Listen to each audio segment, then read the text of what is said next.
cars. Love them or hate them, for most San Diegans, they're a necessity. And for much of the city's recent history, public transit hasn't been top of mind.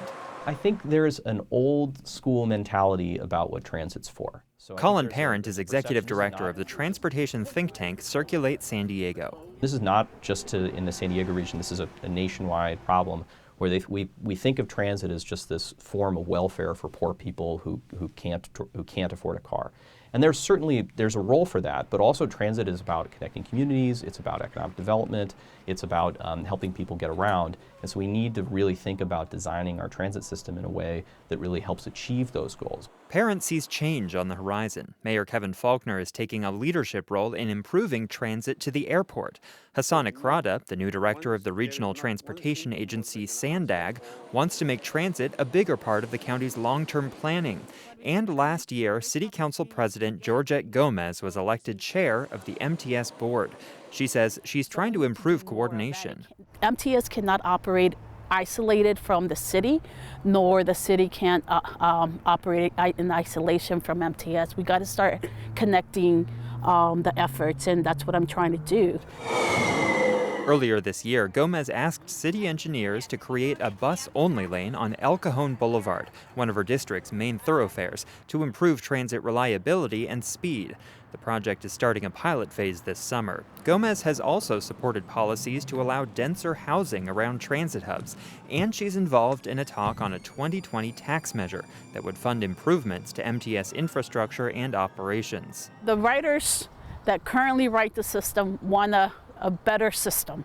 They want a faster route. They want to get to where they need to get to in less than 2 hours. And I get that. So we need to improve the system for the current riders. But if we were to do that, I'm a firm believer that we can attract new riders. MTS ridership hit an all-time high in 2014, but it's been falling ever since, here and across the country. Observers blame low gas prices, competition from Uber and Lyft, and growing car ownership rates, enabled by a strong economy. But that trend may be changing. MTS ridership is up slightly this fiscal year. On a special free ride day last October, the system carried an extra 57,000 passengers. MTS CEO Paul Jablonski says that shows people want alternatives to cars.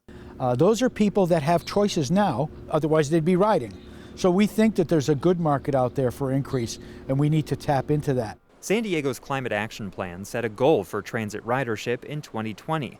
Next year, 12% of people living within a half mile of a major transit stop are expected to be commuting by bus or trolley. All signs are pointing to the city missing that target. If we want to see ridership continue to grow, the transit agencies are going to have to make some different choices. Colin Parent says there's more the city and MTS could be doing, like allowing free transfers to encourage more occasional ridership. Right now, we're one of the only regions in the United States of large transit agencies where there's no free or reduced transfers. I mean, that's a major barrier that needs to be solved. We also don't have bus-only lanes. We make it so that buses have to muddle through the same traffic that cars do. We can change that. And making those kinds of changes make transit more accessible. It makes it run faster and makes it a more competitive and attractive choice for people. If the MTS tax measure makes it on the ballot next year, that could provide a real test of San Diego's commitment to making transit a true alternative to the car. Andrew Bowen, KPBS News.